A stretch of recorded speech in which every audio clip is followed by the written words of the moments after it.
안녕하세요. 저는 서강대 정문 앞에 위치한 새솟는 정형외과의 전문의 김혜민이라고 합니다. 오늘 이렇게 여러분들 만나 뵙게 되어서 정말 영광으로 생각합니다. 혹시 지금 영상을 보시는 분들 중에서 선반 위에 있는 물건을 이렇게 집으려고 하실 때 통증이 심하게 느껴지시는 분들이 혹시 계신가요? 아니면 예전에는 안 그랬는데 갑자기 최근 들어서 팔을 이렇게 움직이기 힘드시거나 아프신 분들 혹시 계시진 않을까요? 혹시 이런 분들이 계시다면 오늘 말씀드릴 내용이 도움이 되셨으면 정말 좋겠습니다. 저는 오늘 어깨에서 흔히 발생하는 질환에 대해서 말씀드리려고 하는데요. 그 중에서도 특히 여러분들이 흔히 오십견이라고 알고 계시는 동결건 그리고 회전근개 질환 두 가지에 대해서 설명드리려고 합니다. 자가진단법 그리고 두 질환의 차이, 각 질환의 원인과 증상, 병원에 오셨을 때 치료법과 진단법에 대해서 설명드리고 마지막으로는 어깨에 도움이 되는 생활습관에 대해서 설명드릴게요. 정식 명칭은 유착성 관절낭염 또는 동결건이라고 하는데 오늘 강의에서는 편의상 쉽게 오십견이라는 명칭으로 통일하도록 하겠습니다. 시작하기에 앞서 간단히 스스로 진단해 볼 수 있는 방법을 설명해 드리려고 하는데요. 먼저 누우실 수 있는 분들은 누우셔도 좋고요. 누우실 수 없으시다면 주변의 벽을 이용하셔도 좋습니다. 발 뒤꿈치에서부터 무릎 뒤, 엉덩이, 허리, 그리고 등이 다 벽에 닿게 또는 바닥에 닿게 붙이신 이후에 팔을 이렇게 90도까지 이렇게 드시고요. 양쪽 팔꿈치와 손이 다 벽에 닿으실 수 있도록 한번 벽에 붙여보세요. 이 동작이 어려우시다면 오십견을 의심해 볼 수 있겠습니다. 다음으로는 간단하게 팔을 이렇게 옆으로 들어 올리는 동작을 해볼 건데요. 팔을 들어 올리는 과정에서 45도에서 한 60도 정도까지는 통증이 별로 없으신데 여기서부터 좀 올리실 때 통증이 심해지시는 분들 그리고 어느 정도 이상 올렸을 때 오히려 통증이 좋아진다 하시는 분들은 회전근개 손상을 의심해 볼 수 있겠습니다. 오십견과 회전근개 질환의 구별되는 차이점에 대해서 말씀드리려고 하는데요. 오십견은 어깨에서 아픈 위치를 한번 짚어보라고 말씀드렸을 때 명확한 포인트가 없어서 어깨가 전체적으로 아프다고 하시는 분들이 굉장히 많습니다. 어깨에 움직이는 것이 거의 모든 방향에서 제한이 되고 움직이는 끝부분에서 극심한 통증이 발생하는 경우가 많습니다. 반면에 회전근개에 문제가 있을 경우에는 주로 위쪽 그리고 바깥쪽에 통증을 호소하시는 분들이 많으시고요. 회전근개 손상의 위치에 따라서는 전방에 통증이 생기시는 분들도 있습니다. 앞에 자가진단법에서 해보셨듯이 팔이 어깨보다 아래에 있을 때 사용하실 때는 통증은 별로 없으신데 어느 정도 올리셨을 때 통증이 있다고 하시면 회전근개 손상의 가능성이 높습니다. 다음으로는 오십견에 대해서 볼 건데요. 오십견은 어깨 관절을 둘러싸고 있는 주머니인 관절낭에 염증이 생겨서 관절낭이 쪼그라들고 들러붙은 상태를 말합니다. 원래는 유연하고 낭창낭창하던 관절 주머니가 염증이 생겨서 쪼그라들고 딱딱해지면 그 어깨를 굳게 만들어서 모든 방향에서 어깨 관절의 움직임이 줄어드는 질환입니다. 주로 40대에서 60대에 많이 발생한다고 되어 있고요. 여성이 남성보다 더 많이 발생합니다. 관절경 사진으로 보았을 때 정상적인 어깨와는 다르게 심한 염증이 생겨서 붉게 변하고 염증 조직들이 관찰되는 것을 확인할 수 있습니다. 오십견이 왜 생기냐고 궁금해 하시는 분들이 많으신데요. 거의 50%에 가까운 경우에는 특별한 원인이 없이 퇴행성으로 발생하는 경우가 많습니다. 나머지 30% 정도는 어깨 자체의 문제, 즉 회전근개가 파열되거나 석회성 건염이 생기거나 또는 어깨 수술을 한다거나 하시는 경우에 생기는 경우가 많고요. 한 나머지 20% 정도는 당뇨병이나 갑상선 질환, 심장이나 폐, 뇌 등의 문제가 있을 경우에 발생할 수 있습니다. 오십견의 증상은 크게 봤을 때 두 가지입니다. 첫 번째로는 심한 통증인데요. 어깨를 움직이려고 할 때나 가만히 있을 때나 별로 상관없이 통증이 심한 것이 특징적이고, 특히 밤에 자려고 누웠을 때 통증이 심하다는 것이 또 특징적입니다. 두 번째로는 어깨 움직임이 제한되는 것인데요. 심한 통증과 더불어서 어깨 관절의 움직임이 이전에 비해서 많이 줄어들고 뻣뻣해지는 것이 특징적입니다.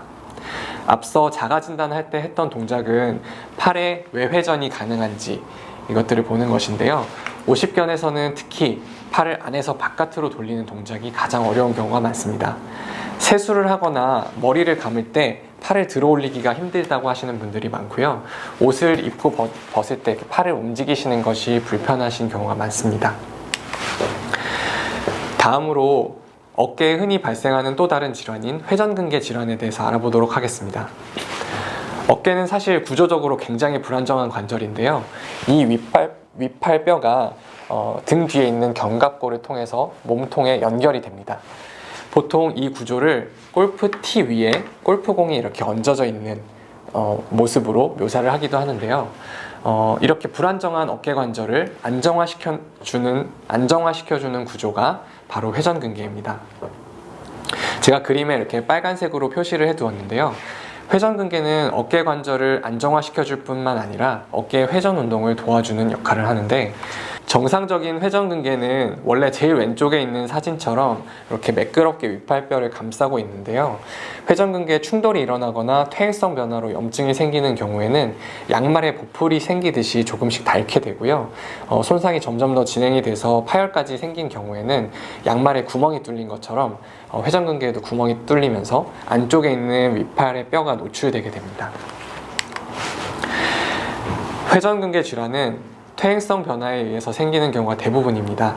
그러나 외상이나 심한 운동에 의해서도 생길 수 있기 때문에 주의하셔야 합니다. 배드민턴이나 탁구, 테니스, 골프 이런 운동을 좋아하시는 분들이 계시죠? 저도 정말 좋아합니다. 그런데 이렇게 라켓 운동을 하시다가 어깨가 갑자기 아프다고 오시는 분들이 꽤 많습니다. 라켓 운동을 하게 되면 어깨를 머리 위로 이렇게 들어 올리는 동작이나 또는 내회전시켜서 사용하는 동작들이 많은데요. 이런 경우에 회전근개 파열이 갑자기 발생하는 경우가 꽤 흔합니다. 운동하시고 나서 어깨가 갑자기 아프시다 라고 하시면 꼭 병원에서 진료를 받으실 것을 추천드립니다. 회전근개 질환에서 가장 특징적인 것은 어깨 윗부분이나 바깥쪽 부분의 통증이고, 50견과는 다르게 안쪽으로 돌리는 내회전 동작이 제한되는 경우가 많습니다. 회전근개가 파열이 되는 경우에는 어깨 자체의 힘이 감소하기도 해서 어깨의 근력이 떨어지는 경우가 있고요. 이런 경우에는 꼭 진찰을 받아보셔야 합니다. 병원에 어깨 통증이 있어서 오시게 되면 저희가 어깨의 운동 범위에서부터 통증의 위치까지 확인하는 자세한 신체 검진을 하게 되고요. 석회화 건염이나 관절염 등의 유무를 확인하기 위해서 기본적으로 엑스레이를 찍게 됩니다. 만약에 어깨 회전근개 손상이나 관절낭에 유착이 발생했을 그런 증상들이 의심이 되는 경우에는 정밀한 검사가 필요할 수 있어서 이런 경우에는 초음파나 MRI 검사를 추가로 진행하게 됩니다. 다음은 치료 방법에 대해서 말씀드리도록 하겠습니다. 50견은 대부분 보존적인 치료로 좋아질 수 있습니다. 관절이 굳는 것이기 때문에 치료의 핵심은 굳은 어깨를 풀어주고 어깨의 운동 범위를 회복하기 위해서 운동 치료를 해주는 것입니다. 이때 가장 중요한 것은 어깨 스트레칭 운동인데요. 통증이 심하신 분들은 어깨를 움직이시기가 힘들기 때문에 병원에 오시면 저희가 소염 진통제를 처방하거나 또는 물리치료를 처방하기도 합니다. 그리고 조금 더 증상이 심하신 분들은 저희가 초음파를 보면서 어깨 관절 내부로 스테로이드가 소량 섞여 있는 뼈주사나 또는 연골주사 등의 주사 치료를 하게 됩니다. 이렇게 보존적인 치료를 해도 효과가 없으실 경우에는 좀 더 적극적인 치료가 필요한데요. 마취를 하고 관절을 꺾는 이런 방법을 사용하기도 하고, 이에도 효과가 없거나 회전근개 파열이 동반되어 있는 경우에는 관절경으로 수술하는 것이 필요할 수도 있습니다. 회전근개 질환의 치료 역시 보존적인 치료로 좋아질 수 있습니다. 가장 중요한 치료는 50견과 마찬가지로 운동치료인데, 약간 다른 점은 회전근개 질환의 경우 스트레칭 운동을 통해서 어깨의 운동 범위가 어느 정도 회복이 되는 경우에 회전근개 강화 운동을 해야 한다는 것입니다. 그러나 통증이 심한 급성기에는 근력으로 운동을 하시면 안 되고요. 먼저 스트레칭을 통해서 굳어진 관절을 풀어주는 관절 가동 범위를 늘려주는 운동을 해야 합니다. 회전근개 질환에서도 주사 치료를 할 수 있는데요. 약해진 회전근개를 강화시키고 어깨를 움직일 때 생기는 통증을 줄여주기 위해서 초음파를 이용해서 주사 치료를 합니다. 여기서 한 가지 말씀드릴 것은 수술 전에도 통증을 줄여드리고 어깨의 가동 범위를 좋게 하기 위해서 어깨에 뼈주사나 연골주사를 놓는 경우가 흔한데요. 특히 뼈주사의 경우에는 수술이 결정이 되면 수술 한 달 전부터는 맞으시면 안 됩니다. 파열된 회전근개는 스스로 다시 붙지가 않고 시간이 지날수록 파열의 범위가 점점 더 커지기 때문에 통증도 심해지고 기능의 저하도 더 커질 수 있습니다. 따라서 관절경 수술을 통해서 조기에 봉합해 주어야 하는 경우가 많습니다. 오십견과 회전근개 파열 모두에서 뼈주사와 연골주사를 사용하는 경우가 많아서요. 두 가지 치료에 대해서 간략하게 말씀드리려고 하는데요. 뼈주사는 기본적으로 스테로이드가 소량 섞여 있는 주사를 의미하는데 어깨 관절 및 회전근개에 생긴 염증을 효과적으로 줄여주는 역할을 합니다. 급한 불을 끄는 소방차 역할을 한다고 보시면 되고, 대신에 반복적으로 맞으시거나 장기간 투여를 하는 경우에는 회전근개 힘줄을 약하게 만들기 때문에 이 주사를 맞고 증상이 나아지셨다고 해서 이것에만 의존하시면 오히려 더 안 좋은 영향을 줄 수 있어서 주의를 해야 합니다. 연골주사는 관절 안에 주사를 하는 경우가 많고요. 관절강 안에 정상적으로 있어야 할 관절액과 유사한 성분으로 만들어서 어깨 관절의 내부를 보호하고 부드럽게 만들어주는 역할을 합니다. 보통 주사 제제에 따라서는 한 번 사용하는 제제와 3번에서 5번까지 사용하는 제제가 있어서 환자분의 상황에 따라서 조절해 가면서 사용하고 있습니다. 어깨 질환을 예방하기 위해서는 평상시에 좋은 생활 습관을 가지시는 것이 중요합니다. 혹시 지금 스마트폰으로 영상을 보고 계신 분들이 계신가요? 잠시 스마트폰을 내려놓으시고 목을 스트레칭을 해주시고 어깨도 스트레칭을 해주시는 것이 좋습니다. 어깨 건강을 위해서는 같은 자세로 이렇게 오래 있는 것을 피하시고 항상 어깨가 구부정하지 않게 어깨를 펴고 바른 자세를 유지해 주시는 것이 중요합니다. 혹시 높은 베개를 사용하시는 분이 계시다면 어깨나 목에 별로 좋지 않기 때문에 낮은 베개로 바꿔주시는 것이 더 좋습니다. 그리고 가장 중요한 것은 평소에 어깨 스트레칭을 자주 해주시고 근력 운동을 하실 때에도 너무 무거운 무게를 들고 욕심을 내시는 것보다는 저중량의 운동을 통해서 반복을 해주시는 것이 훨씬 더 어깨 건강에는 도움이 됩니다.